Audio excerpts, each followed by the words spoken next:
Welcome to the Bearded Respect, everybody. 198. Sorry about the delay. We had some technical difficulties with the YouTube chat. Yeah, that was wild, man. Weird. That's a new one.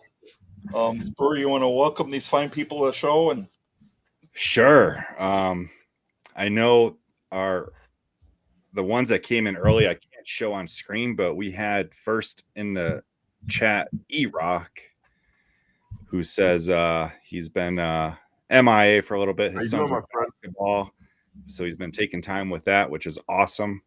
Definitely more important. And then we've got Anthony Hayes, says he's looking forward to this. Jeff Harmon's in the chat. Miss Bruce City. Hello, Becky. Hey, Becky. Hello, Becky. Hello, Becky. Philip Dowd is in the chat. And Small Batch Beard Co. Brad Glacier. The dude True North Beard Co. So, Chris. And we've got Pole John, who says, hey, Nick and Doug.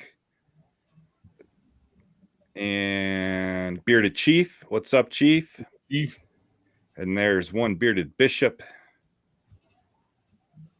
Ray Smokey. I'm saying this hello, Ray Smokey, so you don't miss it. Hello, Ray Smokey. Hello, Ray Smokey. I think we have a problem. Small Town Traditions, what's up? So, Jim. Baker, what's the crack? And Empower Fit by Amber. And now I could start showing people that can't. 3D, what's up, brother? Good to see you. Dave? You doing? You're not that guy, pal. Trust me. You're not that guy. BBCK, what's up? How you doing? How you doing? And there's Chief. And there's Baker. Babysitter Jess is in there. What's up, Jessica? How you doing? And there's DQ, Heidi Ho children. How you doing, DQ? How you doing? Heidi Ho. Mike Ramsey, Vice President out of Oklahoma. How you doing, sir? Tyler from Kansas City. Tino Mite, what's up? And we got Abe down in Texas. What is up, Abe? Thanks for stopping in. What did he say? Appreciate that, Anthony Hayes. Thanks. This guy right here does all the hard tech work for us. What you got? At least I try. What was going on tonight? Will, I am bearded. What's up? Thanks for stopping in. No way. JB gets wrecked. What's up, JB? Yeah. Happy birthday, Scott. Scott's birthday was a couple days ago. Monday. How old are you now, Scott? 53. Oh, I thought you were going to say 55. Not yet. No. Ray Smokey, hello again. In case you missed it. Hey, brother. Born Bearded, what's up? He is cooking dinner tonight. What are you cooking? And hello. I think I skipped a bunch. Hold on 1 second here. Maybe not. Nope, I think I got everyone. Oh, here we go. Romy, what's up, Mike Romy?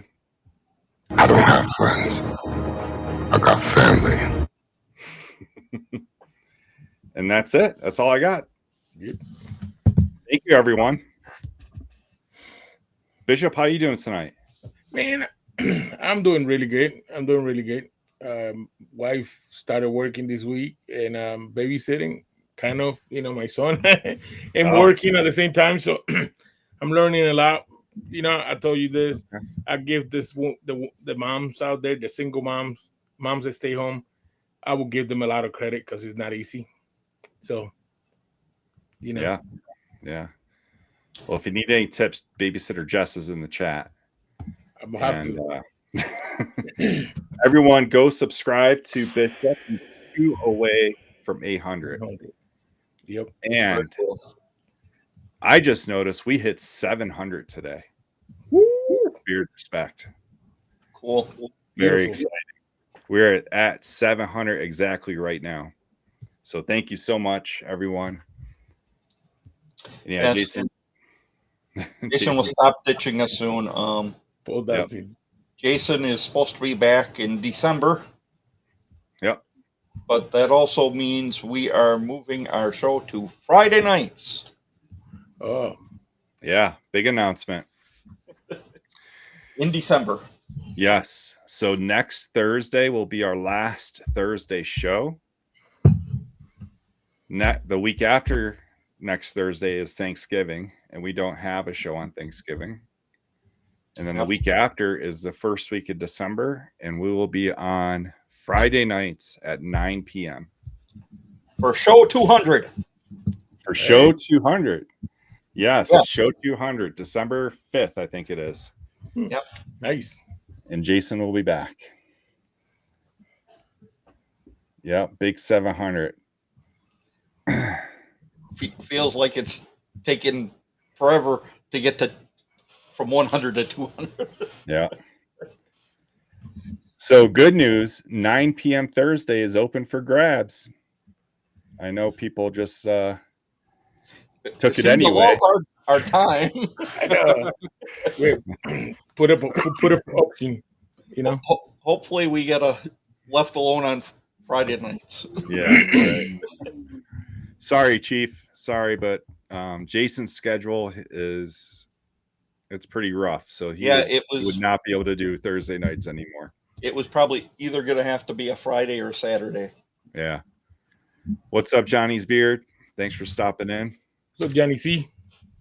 Yep, we're going to be right after Tara's TNT or TNN. Perfect. Is it TNT or TNN? I think it's TNN. I don't know. But there's Friday nights with Tara. But that's a good spot, too, because right after Tara, there's nobody. Right. You know what I mean? So, that's why we took it. That's why. And then everybody's looking, you know, now that Dan C moved to a different day. And, you know, I know Monday night is not there no more, but I think there's another show coming in. So there's room for that Saturday, for that Thursday night if they want it. So that's great. Mm-hmm. Yep. Yep. Yeah. Yeah, Baker. Friday nights at 8 p.m. is True North Terra. Yep. Yep. And Busy Bee Collective. Yeah, it's going to be the new night going forward indefinitely. Perfect. Yeah, because the only nights Jason could pretty much do would be a Friday or Saturday. Yeah. And Saturday night's already pretty busy. So because he's got to start at 4 a.m. Well, yeah, definitely. He has to be at work at 4 a.m. Yeah. And it takes him like 45 minutes to get there. So you're talking about he's getting up by like close to 2:30. Yeah, 3. Yeah. He's leaving the house at like 3:15. Yep. Yep. So, but yeah. Anything else before we bring our guest on? I don't think so. Oh, sorry. Not as far as I know. Gotcha, Baker. Some of those planes just go right over my head. You.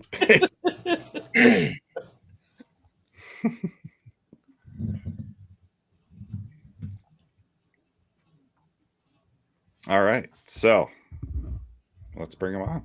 Thank you, Miss Becky.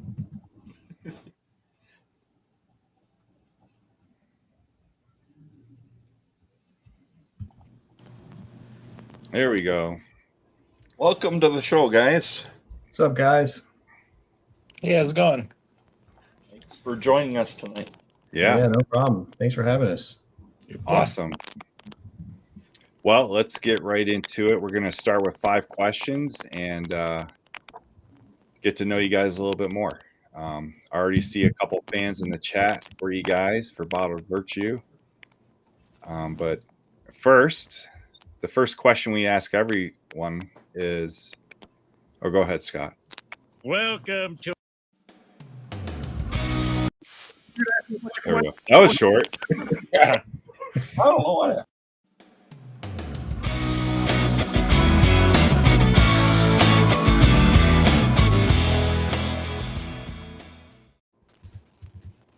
Scott, we might have to hire a new tech guy. All right, so Doug, we'll start with you. Tell us your favorite toy as a little boy. What was that one toy that you always played with? It would definitely be the Armatron from Radio Shack. It was this. It was like an arm, mechanical arm that also had like a pincher grip.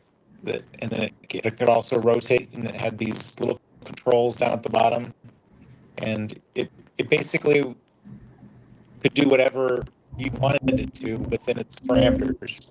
You could pick things up and move them across, and Okay. so coupled with GI Joe, it was you could play for hours.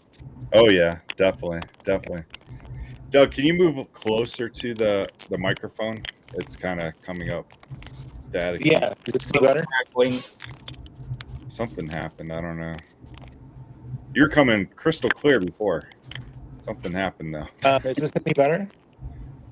Yeah, it's better. Oh, okay.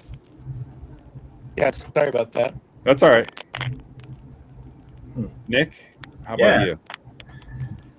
That's a tough one. It wasn't my toy, but my best friend and my neighbor across the street, he got the aircraft carrier from GI Joe, and that thing was amazing. Yeah. You could do anything with it. I mean, wow. So yeah, it was highly coveted, and he's the one who ended up getting it in the neighborhood, and so there was a lot of kids that was over at his house playing GI Joe quite a bit. So that was like stand out. Yeah, that was like every kid wanted that. Yeah. Yeah. I've seen it come up on nostalgia websites and things like that, and I've almost purchased it. I'm not gonna lie. I almost had it shipped to the house, but I resisted. Yeah. I had the GI Joe jail, or it was like a fort with a jail in it. I can't remember. Yeah. But Doug bringing the Radio Shack nostalgia there. And I had the He-Man castle. Oh, okay. Yeah. I did too. Castle Grayskull. Nice. Yeah, I don't know why the audio, Doug, is coming in crackling. I'm not sure why. I don't know if I wasn't getting that before. I thought it was just what I was hearing, but I'm hearing it also. What do you suggest? Leave, come back in, or do you want? Yeah, try that and see what happens. If not, we'll just deal with it. But you could try that once. Yeah. So, Radio Shack. Whatever happened to Radio Shack? Wow. Yeah. They had their own toy line. Like they had their own toys generally. Yeah. Like electronic toys and You used to go to Radio Shack and you find anything in there, like anything. Oh yeah, definitely. All right, is that better? It is. Yeah, it's working well. Yeah. I don't know this. I also don't know why I'm in big head mode. So I've got no control over that. You look good, Doug. You look good, man. Yeah. Thanks.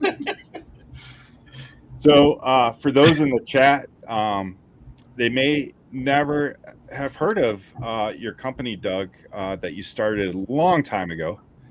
I think it was in 2012.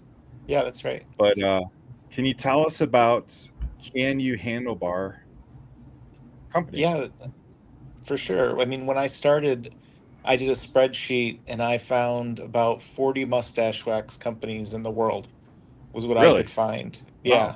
Wow. Way back then. I'm surprised there was that many.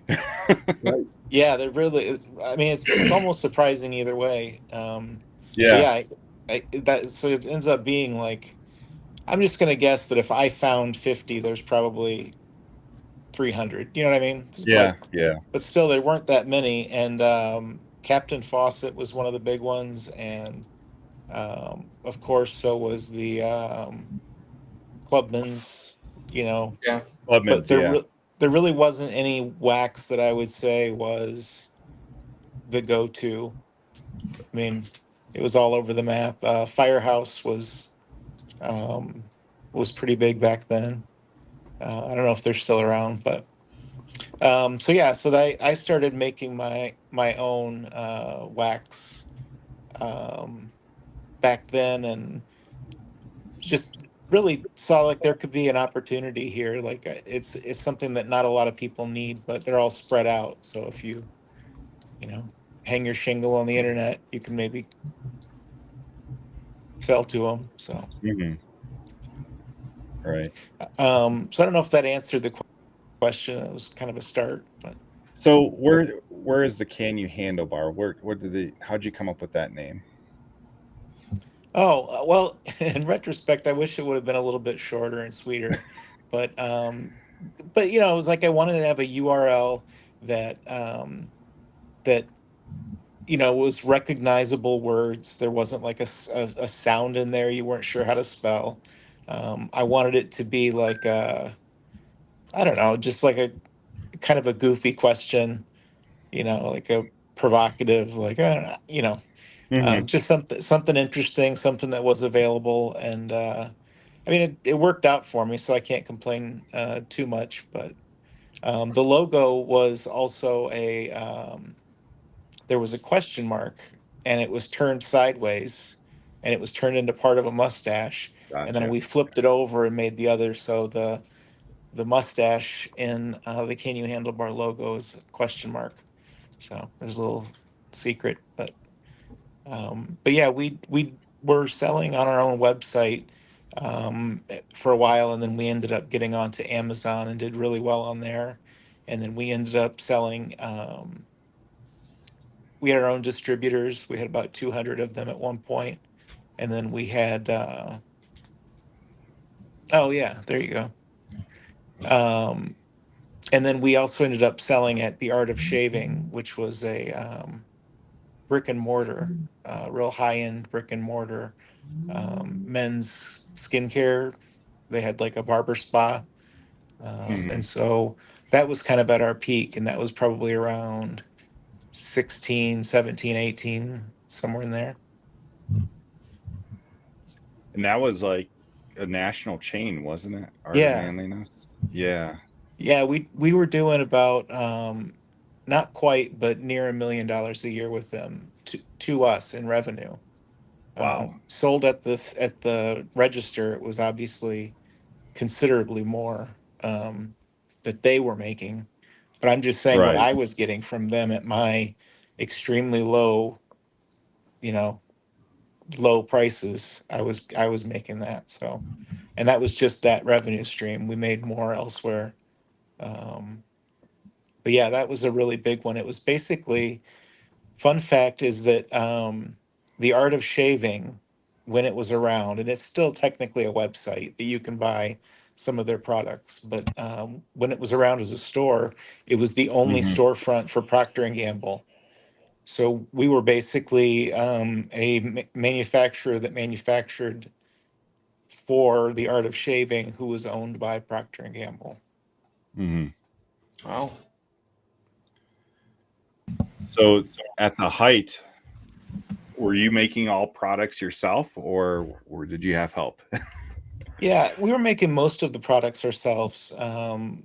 So like all of the beard oils, all of the balms, or what we call them dry oils, but as well as the mustache waxes, we were making all of that. We didn't we we did not make our shampoo or our lotion or our conditioner. Uh-huh. But what we did is we hired a chemist to formulate it, went back and forth with them until we got it the way we wanted it, and then we had a contract chemist make it. So when you're getting into mixing water into oils, Right. like you just that's when you're starting to get into micro. biology stuff that I didn't want to worry about. So I was happy enough just to make the formula. So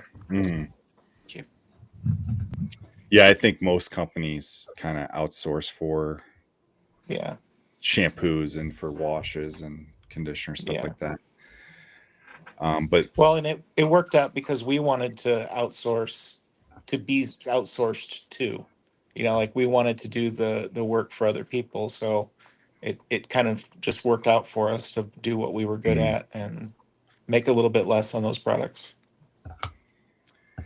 So I imagine when you started, you had a handlebar. Mm-hmm. Yeah. Sorry about that. Medicine time. That's okay. That's okay. Yeah, when I started out, I had a pretty pretty decent sized handlebar. I would say, you know, like most of the way around a nickel. I could curl it up, and it got pretty big at one point. You know, like I don't know, maybe a half a toilet paper tube or something. Like it was pretty obnoxious. Oh wow, yeah. But I just came to the conclusion that it didn't look good on me. Like I'm like, to hell with the name. I can't keep doing this, you know. So I didn't have a handlebar for very long. Okay. But yeah, I switched over to having. I've always had facial hair, you know, since puberty basically. But yeah, I didn't have the handlebar for long. I went back to just beards and goatees. So and mustaches now sometimes. Yeah. Okay. And then I did see a picture with quite a long beard as well. Yeah, it was down to my belt at one point. Do you mind if I share that? Oh yeah, please. Actually, this isn't that long. It's not down to your belt, but it's a good size there. Oh yeah, that's pretty early on, but that was well, you figure that's probably 2 years growth right there. Yeah, maybe a little bit more. And this was in 2014, and this is like interview that's you can find on the web. Chamberlain's leather milk. Whatever that is. So I worked at a company called Saddleback right before I went to having just my own company, a Saddleback Leather, and it's a pretty big leather company. Dave, who owns that's sister, opened up a company that's selling leather conditioning products, and that was the name of that product. So it was kind of a friendly interview from a company that I was friends with that had a blog. So yeah, that's leather milk. It's actually a really good leather product, but yeah, it's kind of a weird name. But I can't really judge them too much. My company's name was Can You Handlebar? So yeah. Yeah. And for anyone in the chat that does have questions, please post them out. I will star them. We'll get to them at the end. So when did Can You Handlebar company end? What year was that? So it was about 10 years that it was around. It ended in probably 20. Well, there's when it functionally ended, and then there's when it technically ended. It functionally ended, I would say, 2022, the end of it, maybe a little bit into 23. It officially ended, I think, in 24, along with the bankruptcy and all that stuff, foreshadowing. Yeah. But yeah, that was so it was basically about I would say a little over 10 years in business from 2012 to 2022. Yeah. Yeah, when I first So I don't know. I have to look up the tables to see how successful that is. You know, I don't. When I kind of first got into the community, one of the first people that I met was Bob Baker. Bob and Elliot Norris's Mustache, and I remember him promoting Can You Handlebar back in like 2020, 2019, 2020. Yeah. And then it had been a while since I heard anything from Can You Handlebar. Yeah. How did the transition happen to become Bottled Virtue, Nick? So what really happened? So Can You Handlebar, when it went dormant for a couple years, and Doug and I, we connected. I don't know, probably in our early 20s is when we knew each other. We used to hang out. He used to come over to the house, and we'd party and different things. We had mutual friends, and so eventually life kind of separated us, and we moved away. And what happened was with Doug's condition that came about.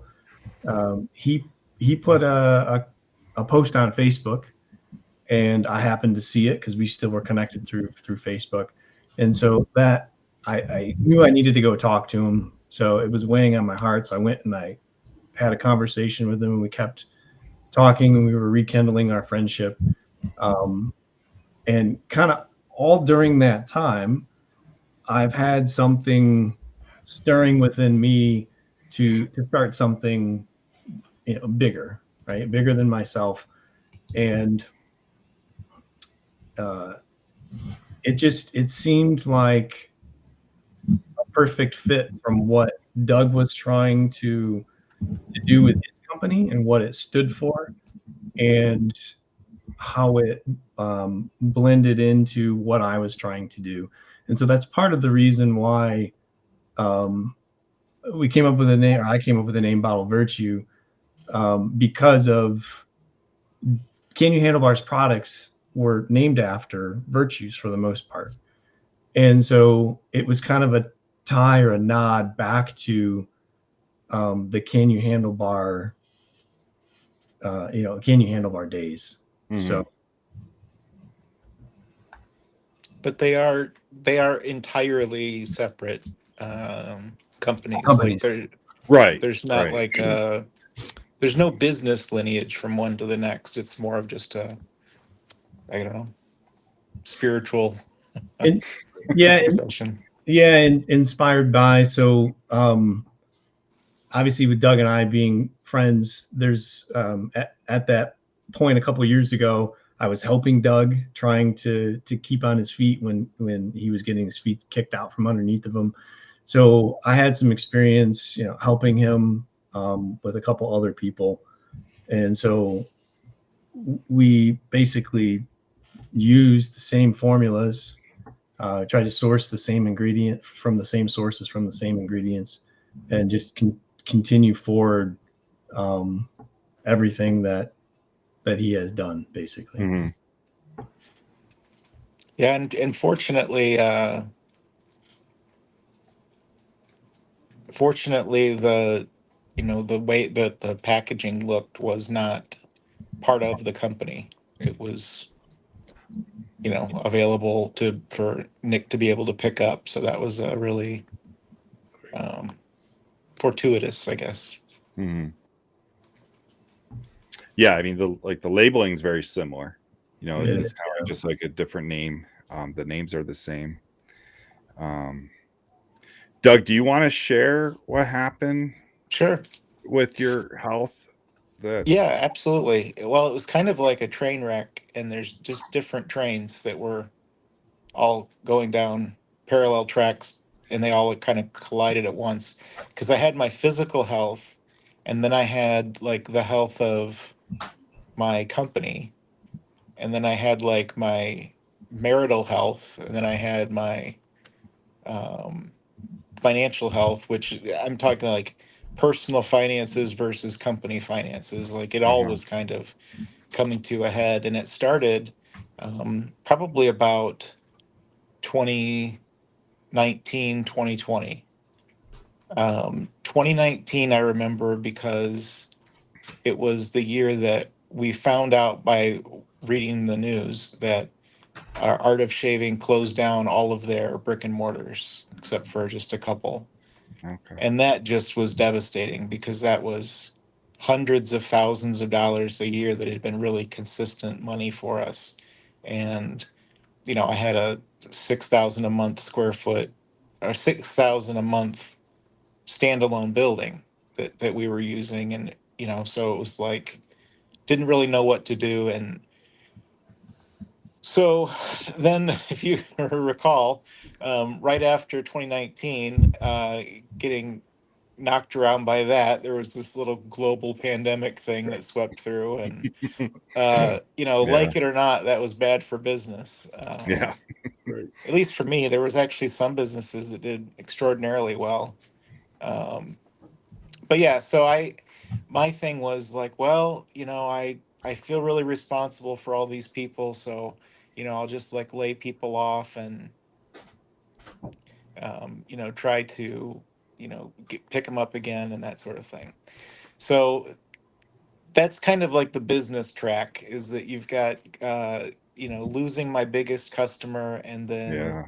I've got COVID happening right after that. Um, and then meanwhile, there was this last best hope, which was that we did a white label for Mary Kay, or Airy May AK, because it was white label. But yeah, so I developed and manufactured a beard oil for them. It was one of the last things that we did, and as part of that, I ended up not. So I went and got a loan from my bank during COVID um, for hundreds of thousands of dollars for this contract. Then they came back and doubled the size of the contract. So I went back to Chase and was like, hey, it's COVID. No one's making money, but I just doubled our money, but I need more money in order to make that Right. money. They were like, no.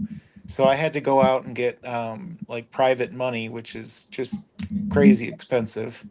Um, or they break your legs. So, Yeah.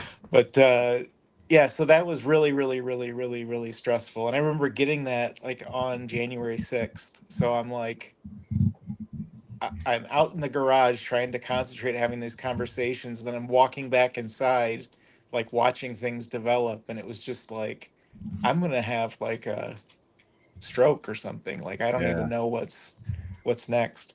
And then at the same time, I had health problems. So I had probably, again, starting in 2020, 2019, I just felt like I was walking like an old man is the best way to describe it.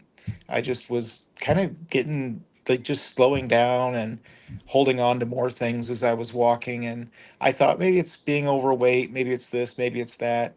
Um, I was also having panic attacks in here, not really realizing that's what was going on.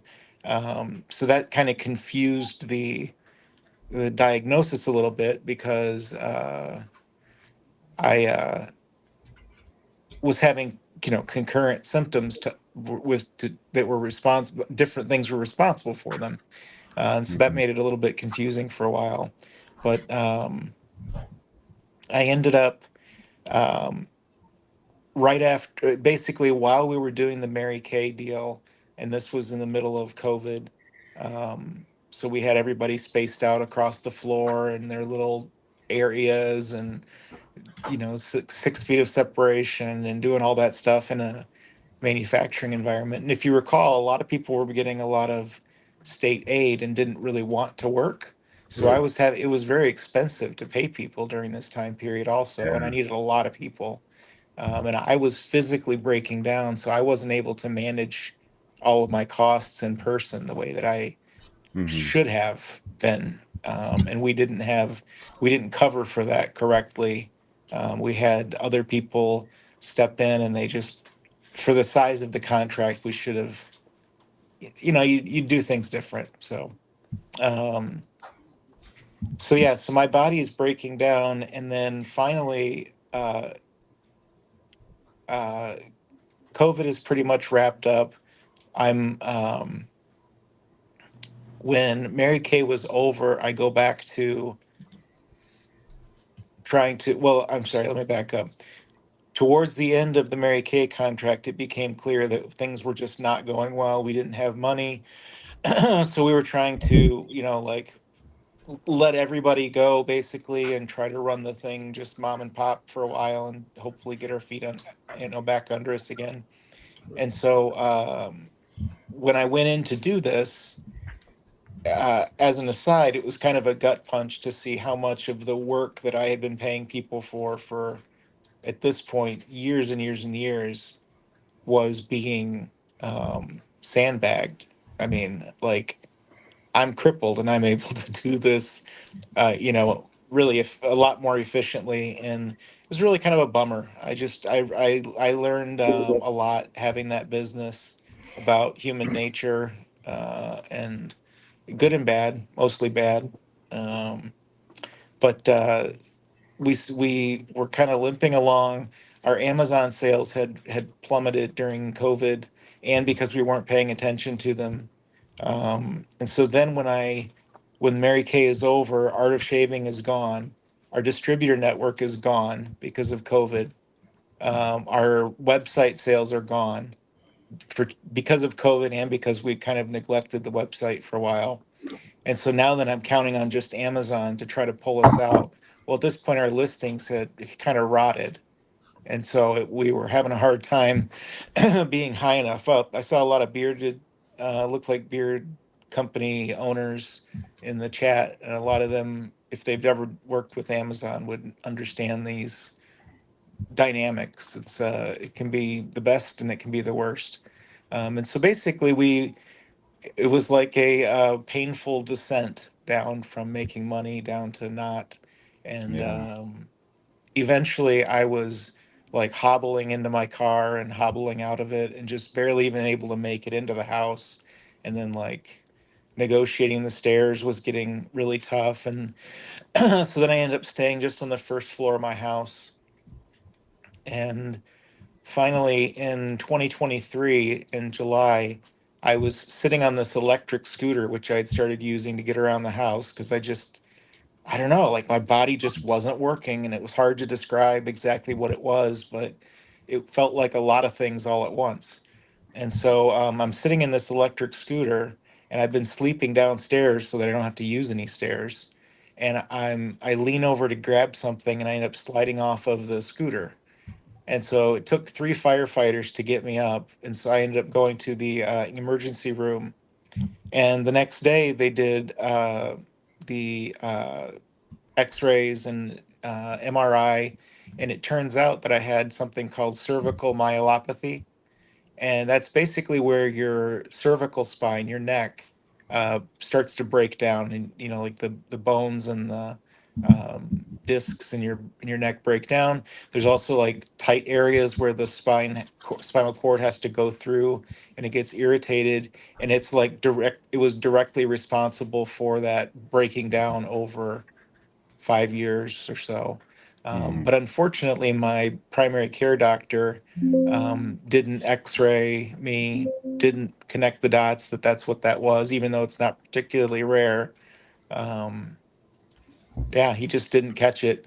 When they did catch it, I had emergency surgery to have Wow. corrective action the next day.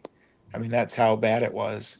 Yeah. And I had just gone in to see this doctor 6 months before, and he, like, literally told me, like, a cliche, like, "I think you're faking it."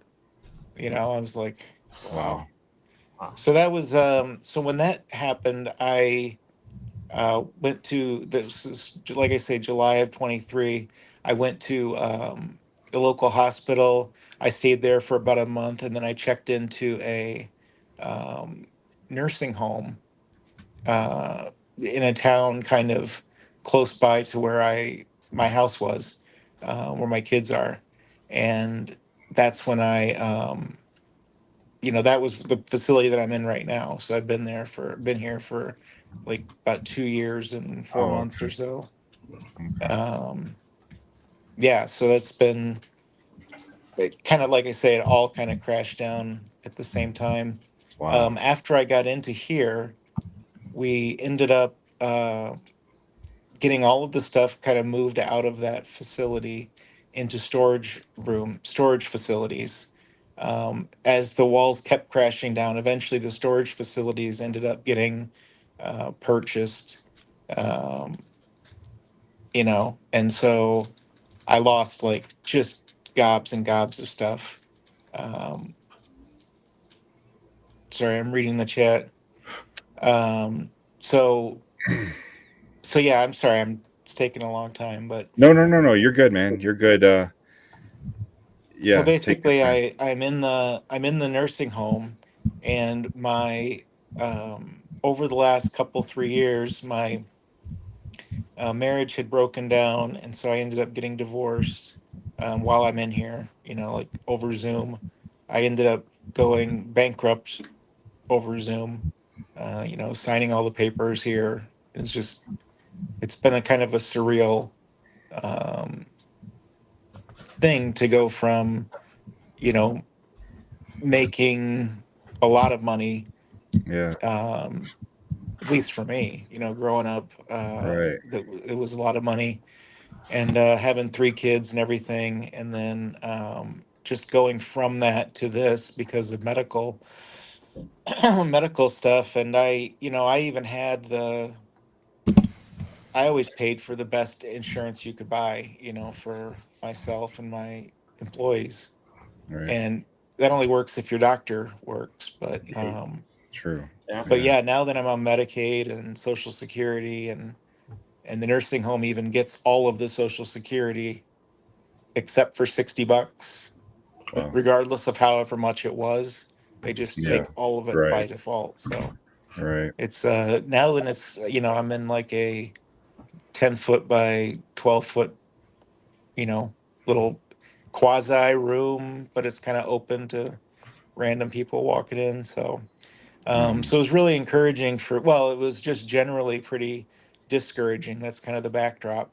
But it was really encouraging to me to, um, you know, hear from Nick. And we weren't the closest in the 25 years or whatever in between. We saw each other on occasion and had been friends and stayed friendly. But to have him, you know, come out and support me and share a lot of details about himself and, you know, what he had gone through and how it related, that really meant a lot. And then over time, he was sharing with me some of his dreams and what he was looking to do. And then he, you know, had an idea, and we started talking about it. And I told him I was certainly, you know, available to him to help in any way that I could. Um, because, you know, a lot of the stuff that we did for Can You Handlebar, it certainly was great to make money, but I think, like probably most people that get into beard oil, you do it for other reasons too. Um, and so for me to believe in what Nick was had in mind, and it tying so closely with what Can You Handlebar's beliefs were, it was just really cool to be able to hand off something of value. I mean, it all those years did have value, but it takes somebody with very specific skill set and desire that could even unlock any of that. Otherwise, it's just gonna sit until it's, you know, no longer relevant. So that's been encouraging for me too, is to see, you know, like some kind of and then following the company. So Right. Yeah. So it may not be super clear of maybe what Doug's talking about as far as the transition and, you know, what I had shared with him. So I'll share a little bit more of that now. Yeah. Yeah. It basically, so Bottle Virtue was created with a mission to kind of follow in Doug's footsteps in the aspects of creating all natural grooming products to help men look their best. But for me, the most important part about the mission is to live with purpose. So to be bigger and do something bigger than you know, just what we're doing in our normal lives. So the purpose of Bottle Virtue is ultimately what I want to do is to create a place to reconnect with nature, with each other, with them, with yourself, especially for those people that are feeling isolated, overwhelmed, or forgotten. So that's kind of the purpose. Bottled Virtue will, for the most part, funds will go to create this tangible place. So what does that look like from a tangible standpoint? How would we live out that purpose? I'm looking for like 50 to 100 acres that would be like a mix of field and woods. We would have like a timber frame barn on it. Of course, we would harvest the wood locally as much as we could from the property. And I'm a very hands-on guy. I like building stuff, so I want to be out there milling it and doing that stuff. I'll probably need help, obviously, because it would be a big undertaking. But use that as like a community gathering space to help all of those groups of people that I had mentioned connect again with themselves, with each other, and just feel that healing process of being in nature and being still with themselves. So on this property, I envision also places to be able to be with yourself. So it wouldn't just be this community event center, but there would be places nestled in the woods throughout the property that you could be alone and spend time to understand and just dwell and think what you need to do, right? Mm-hmm. What makes you you and where you need to go, what you need to do to heal. So ultimately, that how do I get from A to B? I was having a hard time with that because I was doing side jobs, working as a handyman, trying to earn some extra money to buy this property that would be $1 million, right? And it was going to take me, I'd probably die before I had a chance to actually get this property.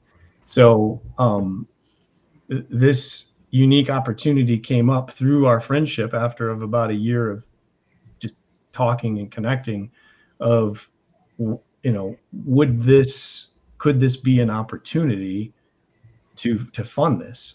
And Doug was on board with it. And so that's kind of how we got from A to B. So there's like a 1,000 steps in this journey before we get to that point, but that's ultimately the goal. And this is the vehicle that we're using to get there.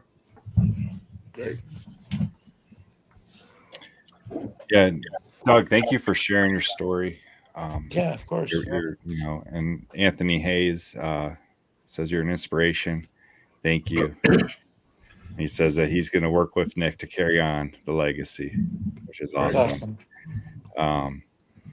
Nick, so Bottled Virtue started open this year, right? Like not too long ago. Yeah, I think the first sale was July 30th, I think, is when we opened it up. And we started with a small, just doing the mustache waxes, so the primary and secondary. And then every couple weeks after that, we tried to release another one of the scents of either the dry oils or the beard oils. So there's 4 different scents right now in either the dry or the beard oil.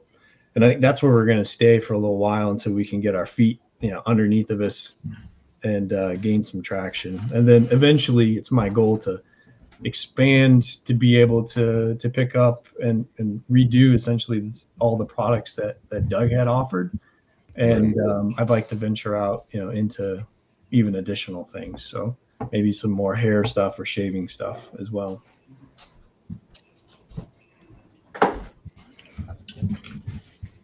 I like the name a lot better than Can You Handlebar?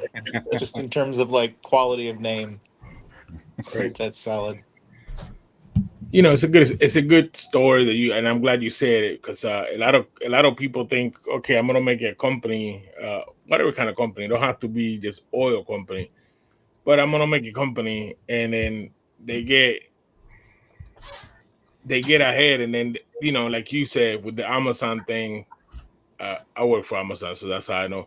Okay. With the Amazon thing, Amazon pick it up, and you think you're gonna make a lot of money, and you can sometimes, but there's also some other stuff on it with the Amazon. But everybody thinks having a company is all easy. And the story that you told is not only about the money, but it's also to do with the mental health. A Yeah. lot of people Oh, don't yeah. get that. It goes to a lot because you get stressed out from the moment you start making it. Because you always thinking on forward, like you're always thinking about how much you want to do, and then of Yeah. course you start selling and you thinking more. But it does take a lot of stress, a lot of damage on the body by just a stress level. And Yeah. unfortunately, a lot of us don't even think about that. You know, so I Well, and appreciate as you. soon as you start hiring people, the stress goes up Oh quite a yeah. bit Yeah, too, oh yeah. because it used to just be buddies coming over, and Hmm. now there's money involved, and Oh yeah. it it really was, a big factor in a lot of the disappointment that I had was, money entering the relationships. Hmm. Yeah, business ownership is really tough. Does your audience skew pretty heavily towards business owners? It seems that way. We have a No, lot of business owners. we have a Okay. few. Yeah, well, a, a decent amount. Decent amount. Okay. Yeah. Yeah, Yeah. it's really challenging, and I mean, it can be incredibly rewarding. But you need a lot of luck too. Right. Yeah. Yeah. Now I got a question for you, dog.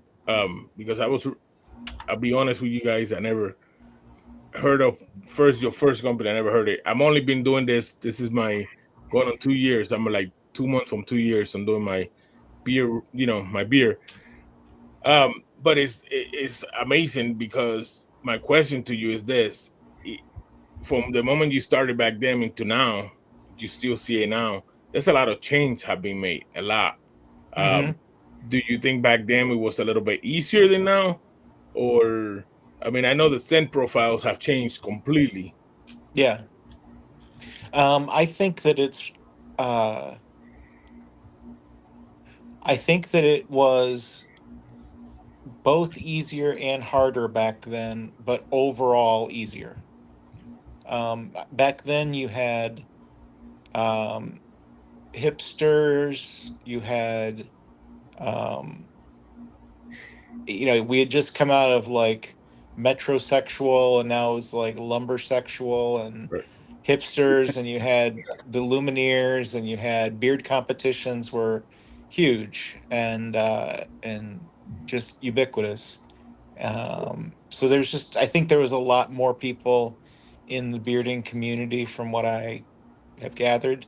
I Because again, I haven't been there recently, but just from what I'm hearing about the crowds, it's like it's not the same. Right. Um, Right. and so, yeah, I think there's a lot of different contributing factors to that. So, in that sense, it was a lot easier back then. You had just to think if you put your line in the water, you were going to catch some fish. Right. Right. Um, Right. Not necessarily a ton. And then that was the downside back then is everybody and their brother opened up a beard oil or mustache wax brand, you know, like 18 months after I started. It was crazy. They just proliferated. And I mean, up to thousands and thousands. There was a Facebook page where owners would, sign up with their own, and they had to stop the page at 2,000. It was just like, and Yeah. this was really early on even. Right. But yeah, I don't know if you guys have heard of Beard Brand. Yeah. Oh Um, yeah. so we were started within a month of one another, Yeah. and we Okay. actually, were and are friends with each other. We met through this having these companies, but yeah, so we Right. go back about as far as them, and the companies couldn't have taken different trajectories, but Yeah. it it's great to have friendships inside of the industry. Hmm. Hey, Doug, I got a question for you. So, Yeah. what do you, from your time running Can You Handlebar, what do you think was the biggest opportunity or biggest thing that happened to you that you didn't think that you're like, oh, wow, you got this particular chance to go meet a celebrity or, go somewhere you never thought you would go or do I something. see. Yeah. I think from like a hedonistic perspective, I ended up having I think it was like an $1,100 dinner with my director of sales. That's it, just the two of us. It was like, Wow. Where was that at? it was in Las Vegas. Okay. There was a restaurant, and they had like for two people, their top end Right. dinner, which was like 15 courses or something like that. And every course was like Food Channel words. And Right. and it was so good. Yeah. It's still just like the meal. It's like it stands alone as easily the best meal I've had. It was like a spiritual um, peak experience. So everything I thought it could be. So there was that. But in terms of like probably most meaningful was probably when I got the phone call from the Art of Shaving confirming their first order of like 250,000 units. Um, and I Wow. told my wife, and she was just like, just overcome. And I think that was probably the most meaningful moment. Um, then I think there was, That's like, I did it. Like, yeah, Yeah. exactly. we did Yeah, it. You know, like, that would have been like my dad telling me he was proud. Um, yeah, that was basically it. It's like that I did it kind of moment. yeah. Um, But that was the turning point, you think, for the company? um, yeah, I think so. I don't think anything else would have happened if we hadn't gotten the Art of Shaving. Hmm. And I feel good they came to us, which it's kind of fun to be like, yeah, Procter and Gamble came to me, and they, Right. you try to Yeah. think of like how to trim around the hedges to make the tree a little taller, but yeah, that was definitely really meaningful when that happened. I think maybe the most kind of like I don't know what I'm trying to say. The most Hollywood thing was actually getting the Art of Shaving. I remember there was a period of time a few years before. So I guess this would have been like 19, or no, probably just basically the early 2000s were kind of a barren years for me financially, and it was just really tough coming out of high school and everything. And so I, I remember like looking for places to stay and staying with buddies and like just eking around from one job to the next, just trying to survive. And I was staying with this one buddy for a couple weeks. And I remember that, he was like my friend that got the first engineering job, and he had like actual adult money. And so he's got this Art of Shaving um, sandalwood set. And I'm like, this is what rich people use. I Yep. mean, it was like it burned into my brain as like a core memory, as like this is the thing that because it was like $34 or something for a little jar of you know sandalwood scented lotion. And I'm like, I can't imagine, I can't even put $35 worth of gas in my car, like, Right. although back then that wouldn't, whatever, gas was cheaper. But yeah, so to me, spending that much on lotion was like definitely peak Right. rich people stuff. So when I actually got, of all places, like any place that's going to pay you that much money a year is a good customer. But for it to be of all places, the place that I had associated with like this is Right. making it, Right. that actually had like extra poetic meaning for me Right. in particular. So And yeah, Romy, it's the Art of Shaving that were in all the malls. Right. Yeah. yep. Yep. Dog, Art if of you don't mind me Shaving. asking, how old are you? I am 45. Just 45. turned 45. Yeah. So when you started your company, you were still, in your 20s. So Early that's huge. 30s. Yeah. Yeah. Yeah. 2012, I would have been like 32. Yeah. So that's Yeah. still early. Yeah. So I imagine hitting that, getting that contract from that company is almost like when you build something and Sears pick it up, or Walmart Yeah. pick it up. That's huge. Yeah, Right. Yeah. Yeah. I mean, I can imagine that's I Yeah. don't, I mean, I don't know, but I don't think there's another brick and mortar chain in the country that could have, in one fell swoop, give me that big of a contract. Like, I don't know Right. who else is buying that much beard oil. Right. I mean, Right. I was moving hundreds of thousands of units of product. Mhm. And so it was just the volume that we were doing was so much more profitable. Right. So yeah, that was really a great project for us. And that was also where we learned how to grow up as a company. You know, we had done kind of like everything based on bro science prior. Right. And this is when we really started looking into different standards, you know, different manufacturing standards, different health standards and testing standards and standard operating procedures. This is how we sweep our floors. This is how we do X, Y, and Z. And so we really became like a much more proceduralized company, and we learned a lot. This is like when we would have hired a lawyer, hired an accountant. Right. And so that was a real big inflection point, was getting them, because it forced us to grow up to meet it. It was like a Shark Tank moment. Right. Mhm. Yeah. Yeah. But you didn't have to go to Shark Tank. Right. Yeah, exactly. They came to me. Yeah. Right. Amen. Yeah. Right.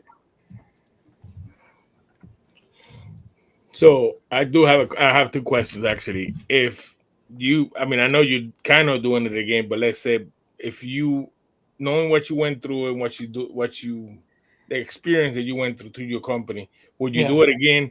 And would you? I'm pretty sure you would do some stuff different, right? Yeah. Yeah, 100%. I would do it again. And I would do it again because I could do things different. It's hard to say if I would do it again landing here, um, because that starts to get into philosophy. Right. But yeah, as far as like would I do it again, I certainly would, and um, I would hire the fewest people that I could possibly get away with. Right. Not just because that saves money, but because it saves complexity.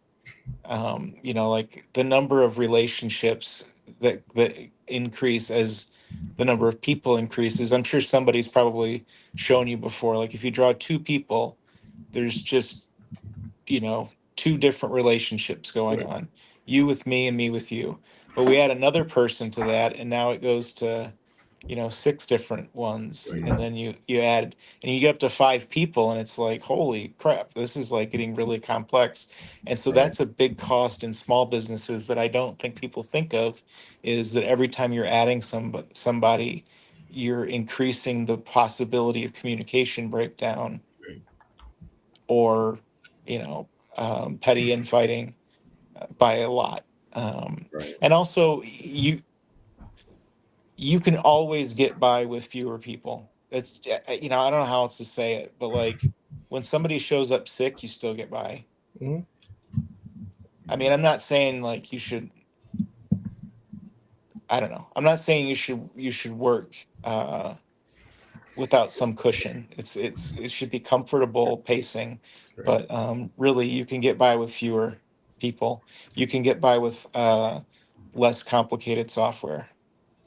You really Right. can. You can just, because it's boring to focus on the profitable stuff. You know, Right. staying up until 11 for podcasts and doing that kind of stuff. I mean, Yeah. that's the hard work of it. It's Right. easier to, you know.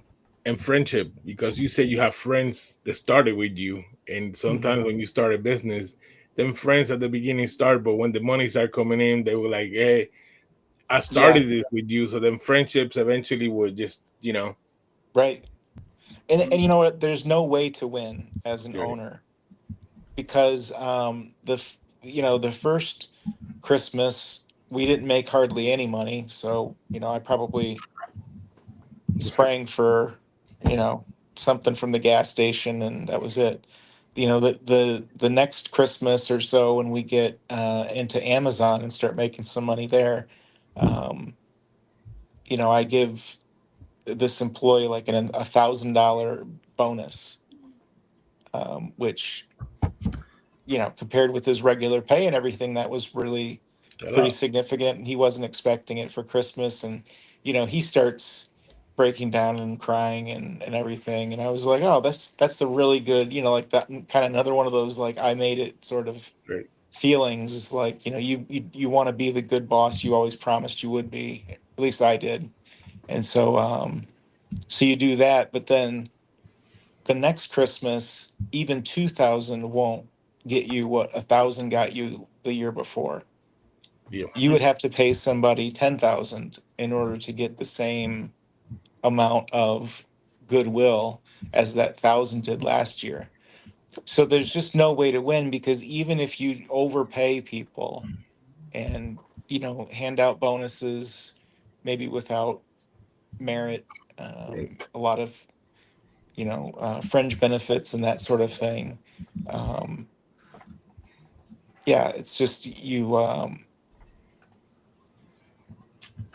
it's just a lot. It's just really, I sort of lost my train of thought, but it's just really expensive to have a lot of people around.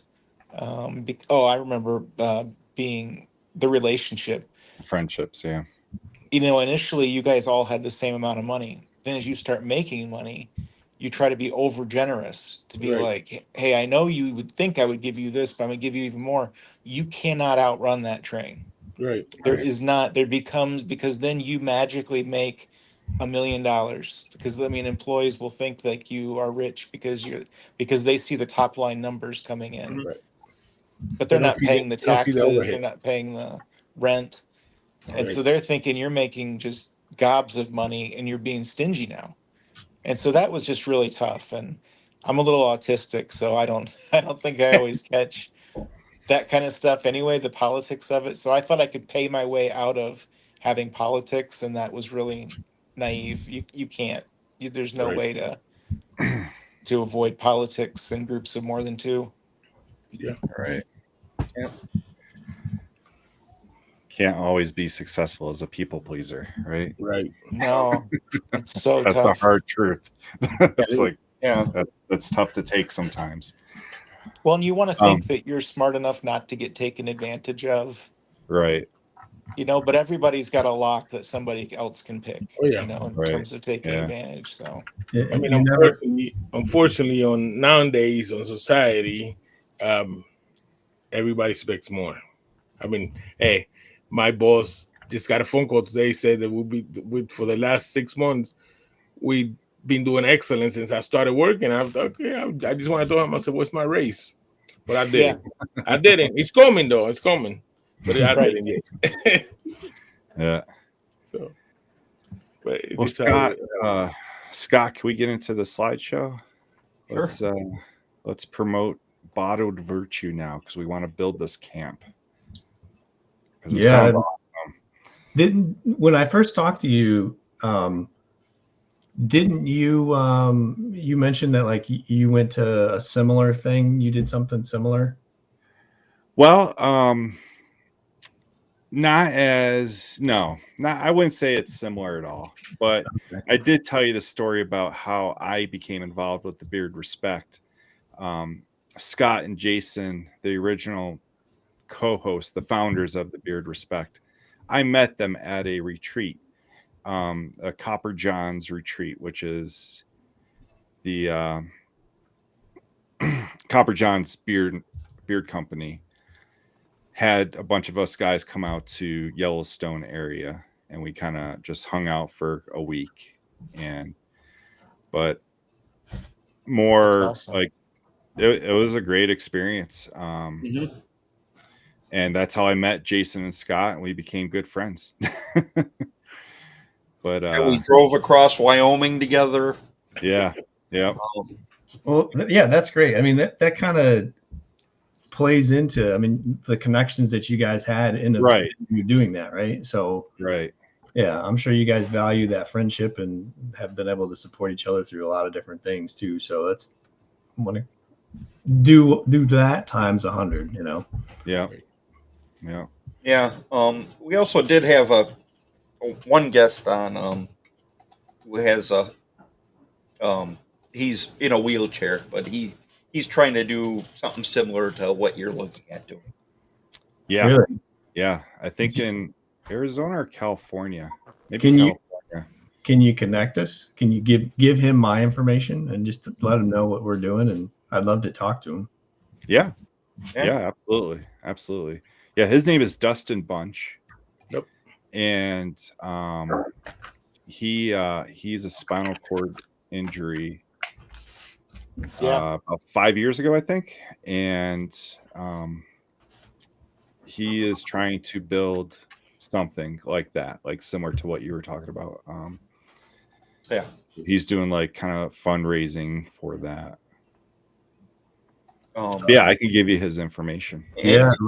And if you go back and look in our shows, we did do a live. Yeah, he was a guest on our show back in probably like May, I think, April. May. Okay. Yeah. Yeah.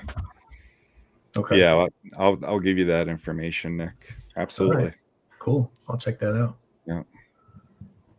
Yeah. So I see you guys are displaying the sense here. I'll tell you that devotion is probably the most finicky one to get right.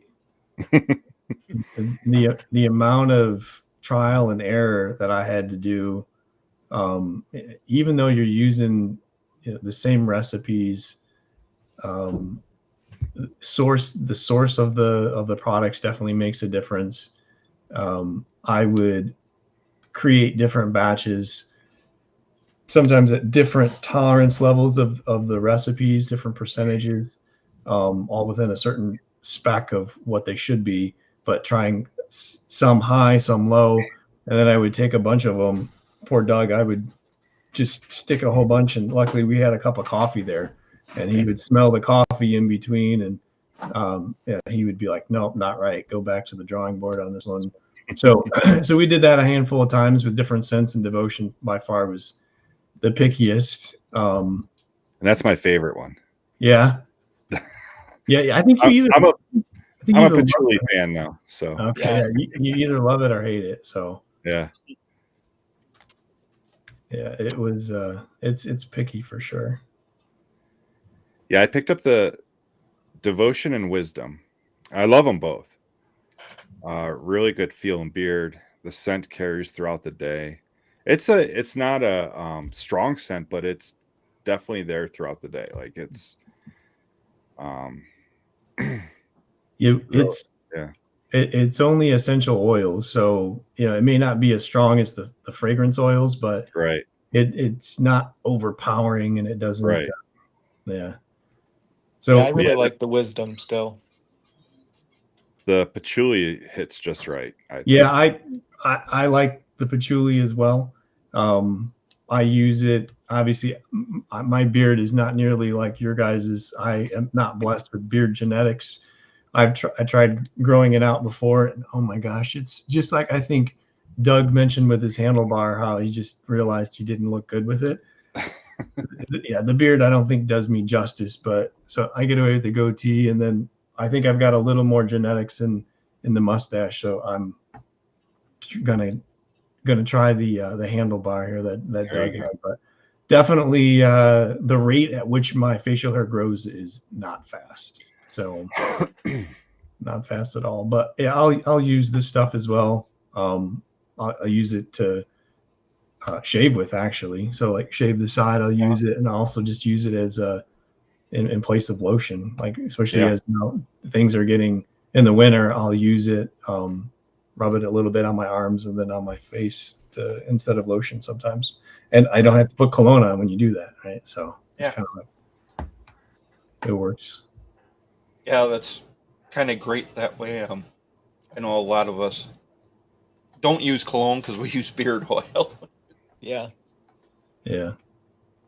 it's cool to see like such a mature marketplace now. There's just so many different options available, and so many different just types of brands and products. Mm-hmm. It's a good time to be alive if you have a beard. Yeah, there's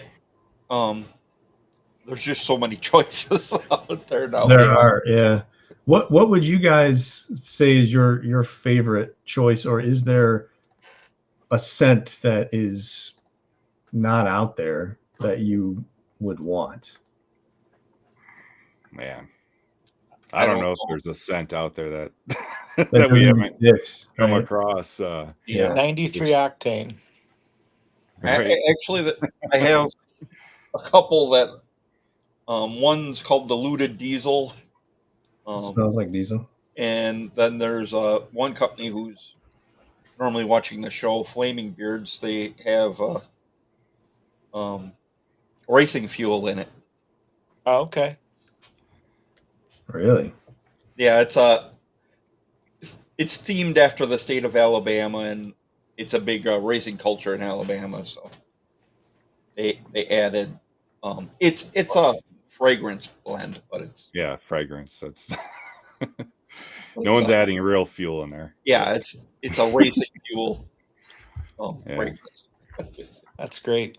But when you're sticking with essential oils, it's I've heard, like, I've never been a creator of beard oils, but it's hard to come up with those formulations to have it smell different. Like essential oils, there's a limited, scents, right? Like as compared to fragrance oils where there's thousands of different scents that you can go for, Yeah. The nice thing about the essential oils though is the safety, the natural, aspect of it. When I first started with beard company that I like truly invested with was a company called Educated Beards, and they've always been essential oil only. But I've grown since then. I do use fragrances now, but Well, one of the features of essential oils over fragrance oils, and it really doesn't get talked about enough as a feature, is that the essential oils, because they're natural compounds, tend to flash off much more easily, and the smell kind of goes away over time more than right, like synthetic smells do. And right, so some people think that's a bad thing, and but to me, I liked that.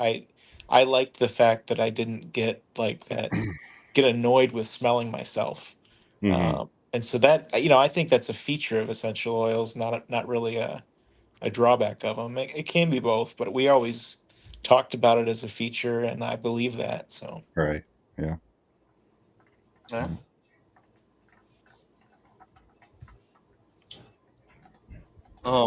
We talk about these scents. Initiative is crisp and refreshing. Initiative beard oil is bursting with citrus and bergamot with a slight hint of calming lavender. Devotion is a grounded set of patchouli. It's balanced here with a deep floral aroma. In the signature beard oil, imagine the scent of honeysuckle drifting down the hillside at night as incense smoke wafts by on the breeze. Oh, that sounds pretty good. Yeah, rugged floral, as we like to say. It's kind of, Okay. you don't think of like a floral as being rugged, but this is as rugged florals as you can get, I guess. well, in each of these virtues, the scent actually is supposed to kind of correlate. Like the idea with initiative is it's like, brisk, wakes you up, get ready to go chop down a tree, that sort of thing. So it was like about taking initiative. And then devotion was supposed to be about like being all carnal and stuff, like devotion, wearing devotion cologne at Woodstock and, like honeysuckle. And it's just supposed to be more, not exactly erotic, but I think that devotion is a more personal kind of scent than like wisdom is, and then wisdom was supposed to be like sitting out on the back porch with grandpa kind of scent. So, Yeah. and receiving wisdom from him. That, I'm sorry, that's the part I Oh, left out. yeah. Like sitting in a rocker next to grandpa. So, Oh, very cool. And here it says wisdom is bright and woodsy. Wisdom beard oil carries scents of fresh cut lumber and lemon. masculine but not overpowering. There's a warmth here reminiscent of standing amid a spruce and cedar grove mid-afternoon. And temperance is unscented. Yep. Which was kind of like a temperance movement, abstaining from alcohol, kind of abstaining from having a scent. That's Okay. the connection there.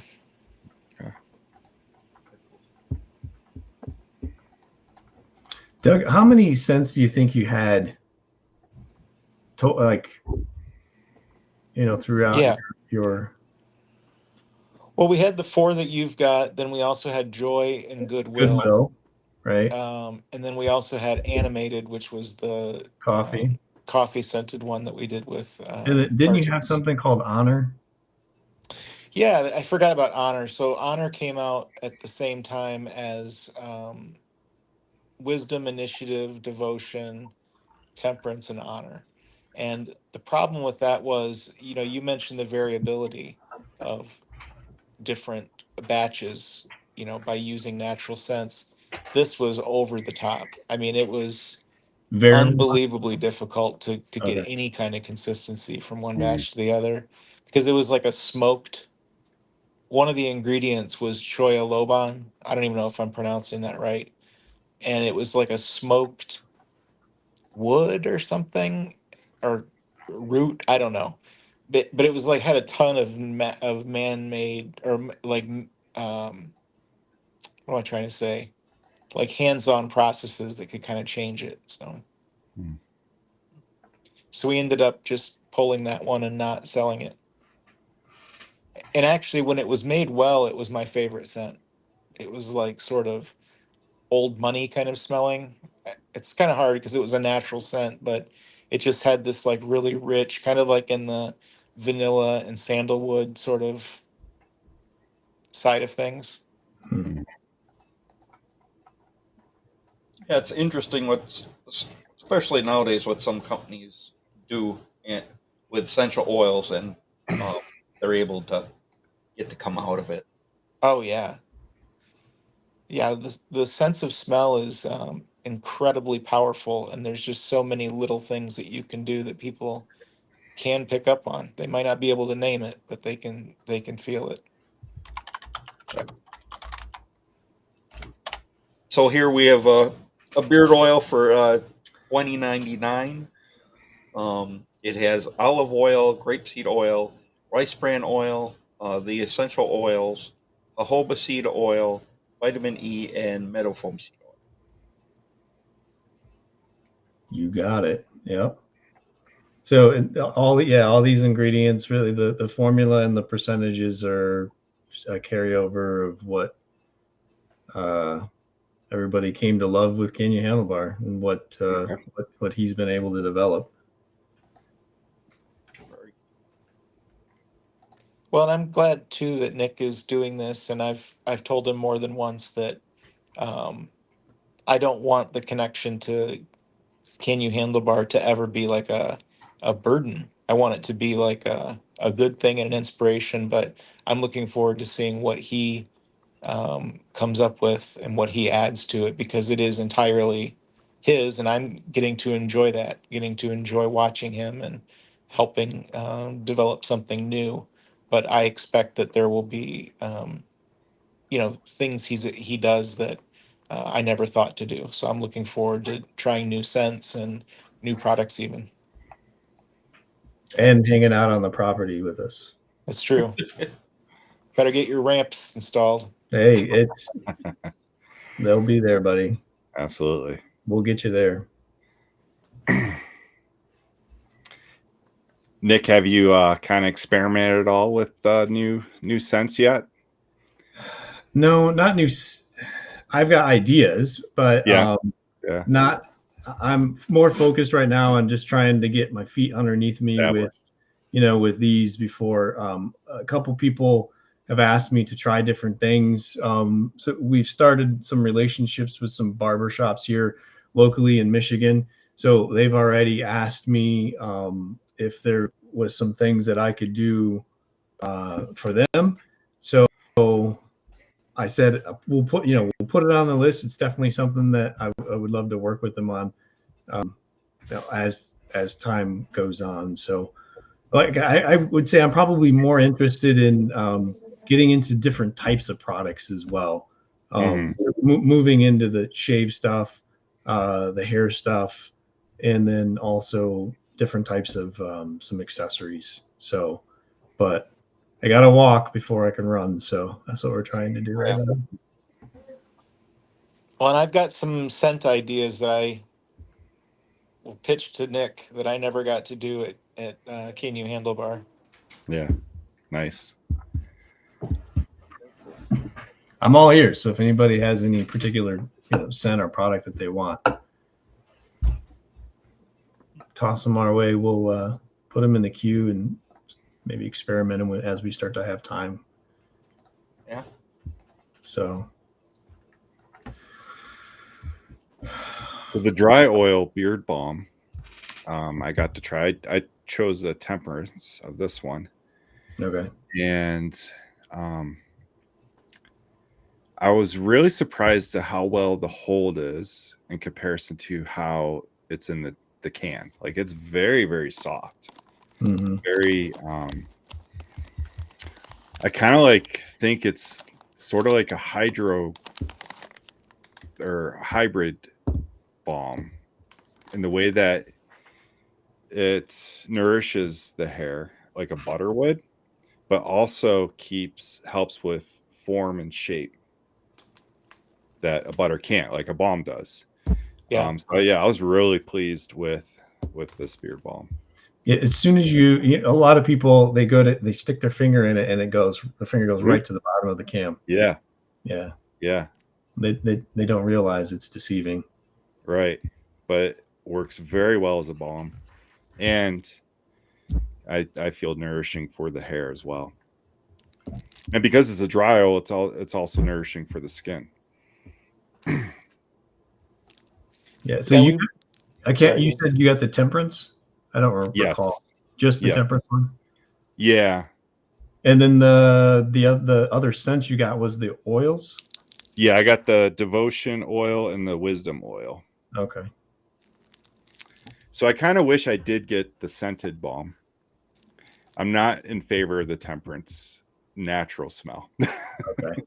But it doesn't really last. Like, it's there when you're first applying it. Yeah. But the oils kind of like the essential oils cover it up. Like it's not there, Smelling the lanolin in it, probably. Yeah, the lanolin is really tough to overcome. Yeah. The smell of even really good USP lanolin. It's been filtered and everything. It's not.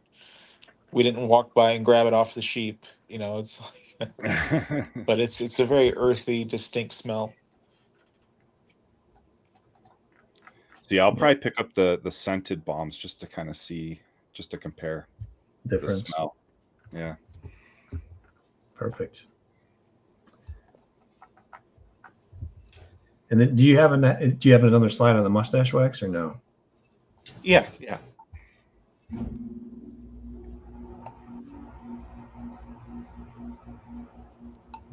So these guys are the guys that are flying off the shelf right now for us. So it seems to be we got a lot more fanfare and traction with the waxes. Definitely seem to be the hero of the lineup currently. So we're trying to get the beard side to catch up, but the waxes are still pulling ahead. So primary is more. That's what I use, primary, because I don't have the huge handlebar, so I don't need the super strong hold. But some of the other guys that are online, like Anthony, I know he uses secondary. There's Cameron, actually, who's over in England, uses, I think, secondary primarily. No pun intended. Yeah, but funny story about Cameron. So he only uses Can You Handlebar, and he was about ready to shave his mustache off because he was having a hard time finding a mustache that worked. And I had a couple of the old Can You Handlebar tins that I was selling on eBay, and he just happened to find it. But I didn't have anything. I wasn't selling overseas. I just had it locally in the U.S. And so he tracked me down. I don't know how he finds some of the information. It's a little scary, but so he was sending me Facebook messages. He was sending me, I don't know, emails, whatever. I don't remember all the ways that he contacted me, but he was very adamant that I needed to sell him the mustache wax. So I did, and we also still provide him with the mustache wax now. So we're not set up on the website to ship overseas, but there's been a handful of people that have contacted and asked, how do I get this? And so I just set up a special shipment for him and send it over. So Cameron's one. We've shipped stuff to Norway. We shipped stuff to Sweden.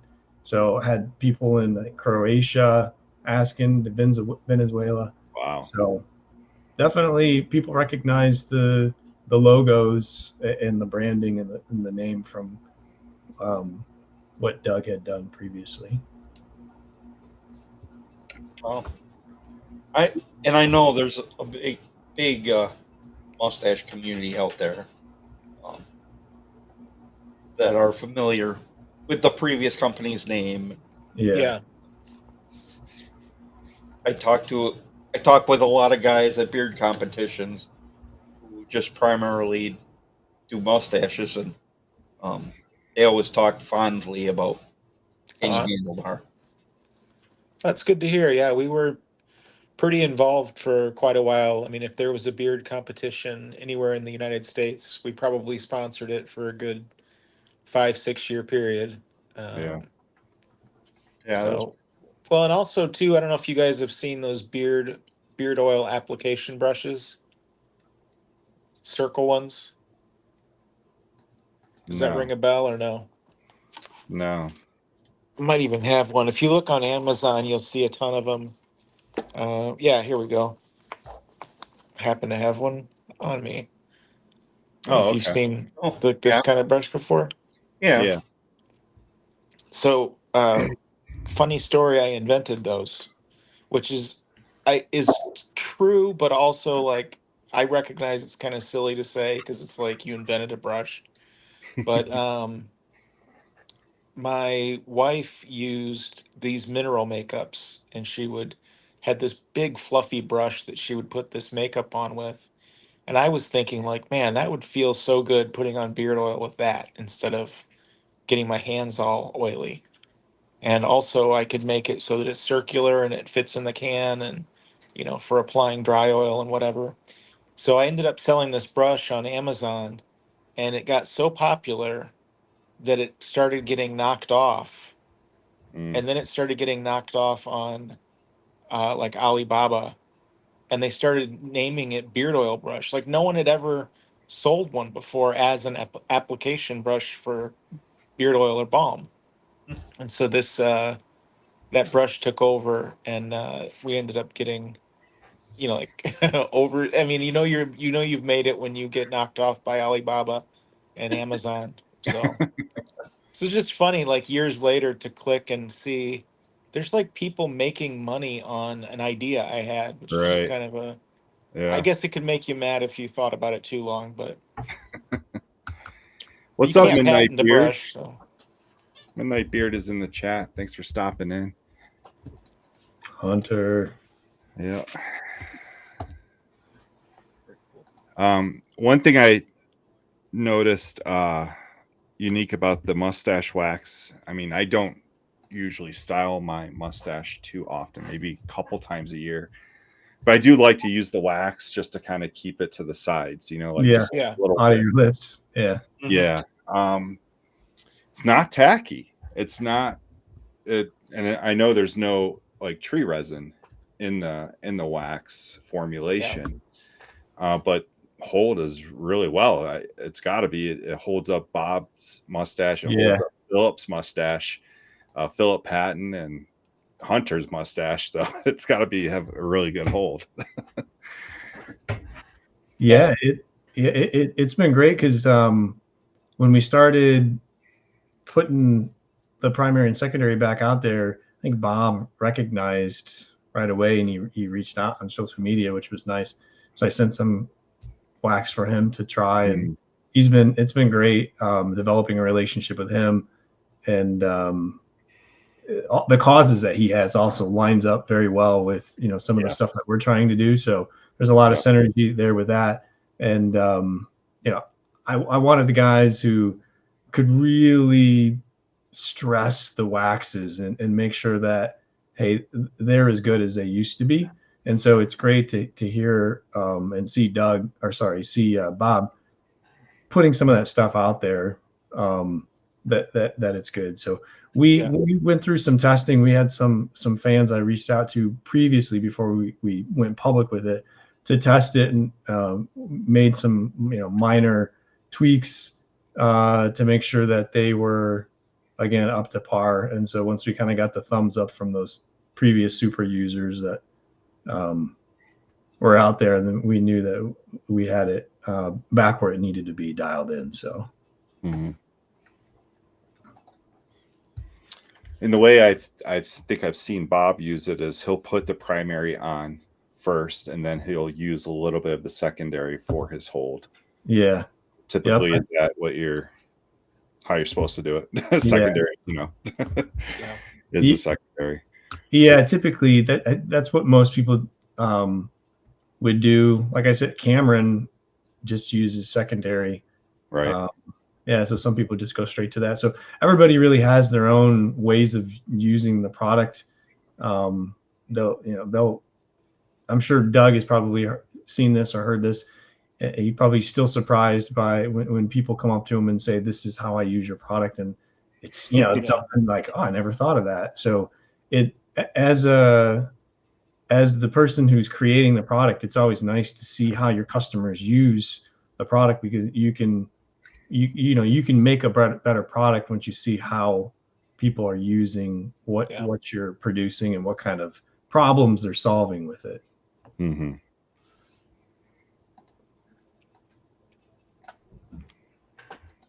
Yeah, it can be used as an emergency candle for about 2 hours. Oh. Thing.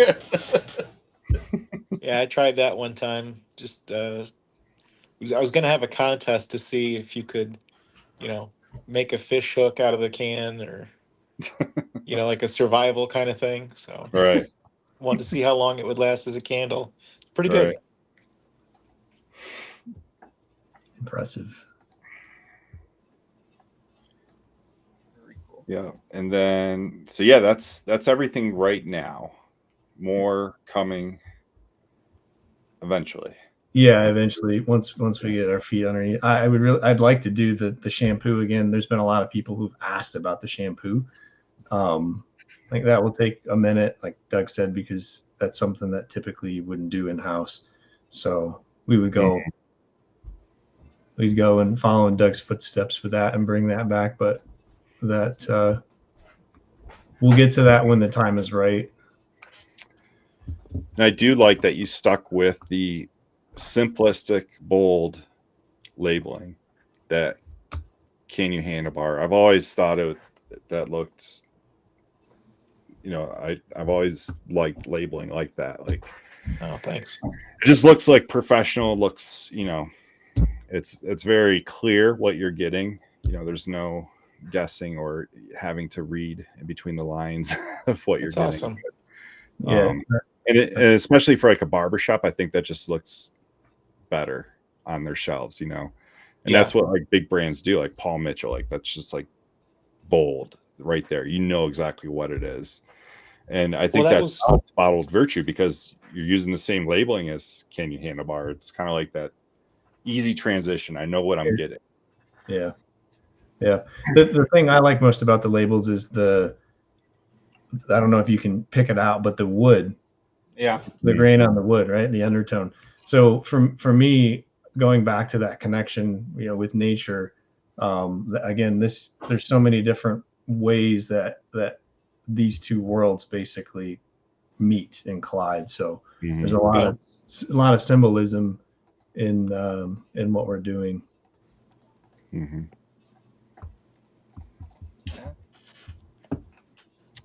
Well, anyone in the chat have any questions for bottled virtue? Oh, I'm getting tired. I spent all day talking, so it's like by the time it's nighttime, I'm like, oh.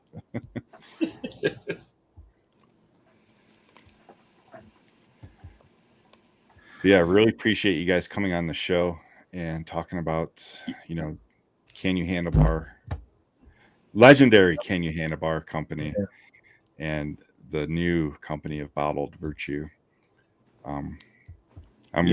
Phil Patton made me aware of Bottled Virtue, so I'm really happy that he got us connected, Nick. So am I. That's awesome. Yeah, I'm grateful for you guys reaching out and having us on, giving us this opportunity to be here, and hopefully help spread the word of the mission and the purpose of what we're trying to do. And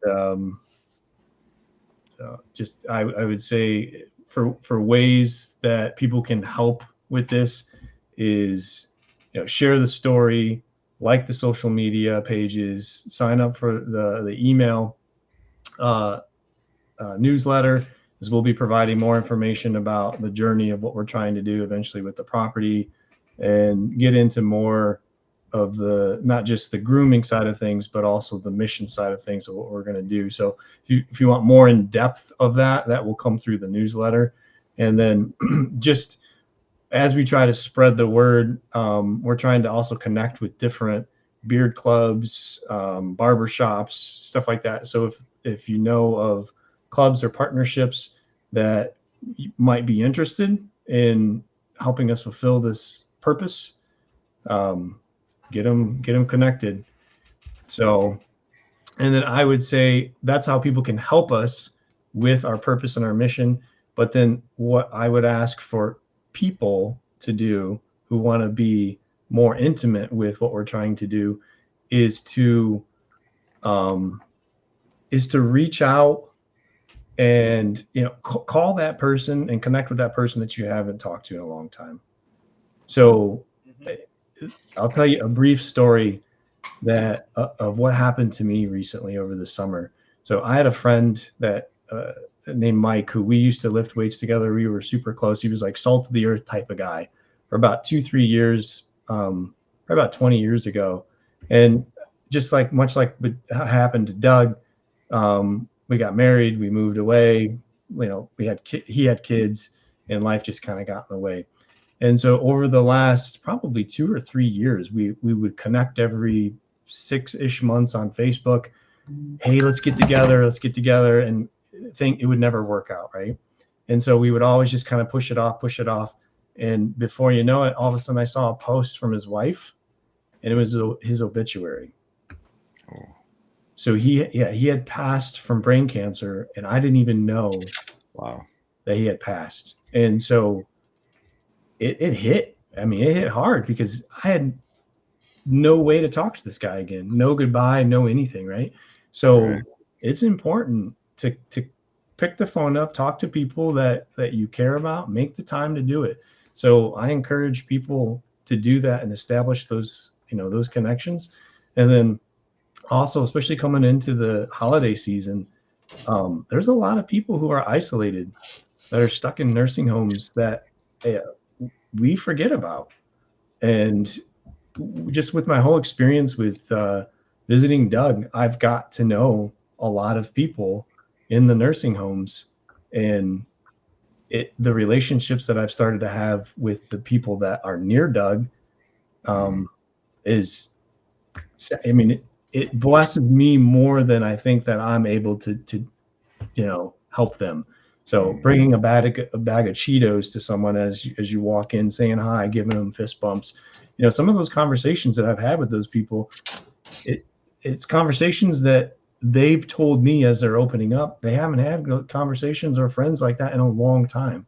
Right. Yeah. So just little simple things like that, I encourage people to become part of the mission, to reconnect with people and to help the people that are forgotten, anxious, overwhelmed, and forgotten. So great point. Yeah, absolutely. And going forward, bottled virtue. Any posts that you do that you want more exposure, just tag the Beard Respect. We'll gladly share that in our stories on Facebook and Instagram. Okay, awesome. Appreciate that all. Yeah. Yeah, we offer that to every company who's on our show. Yeah. Mike Romy says, I had a guy write to me one night on Facebook. I didn't get to it because I was asleep. The next morning I read he died getting an overdose. Wow. That's tough. It is really tough, Romy. That stuff shakes you. Like, it took me a couple weeks to really feel normal again after, what happened with Mike. It was crazy. Yeah. Thanks, Bob and Terry. Appreciate you. Thanks. All right, Scott, you want to wrap it up? Yeah. One thing I wanted to mention that I forgot to mention earlier is everybody make sure to check out Tres Amigos charity event. They're selling those raffle tickets through their link that you can find. I believe it's on Facebook to help this little girl with a pretty bad disease.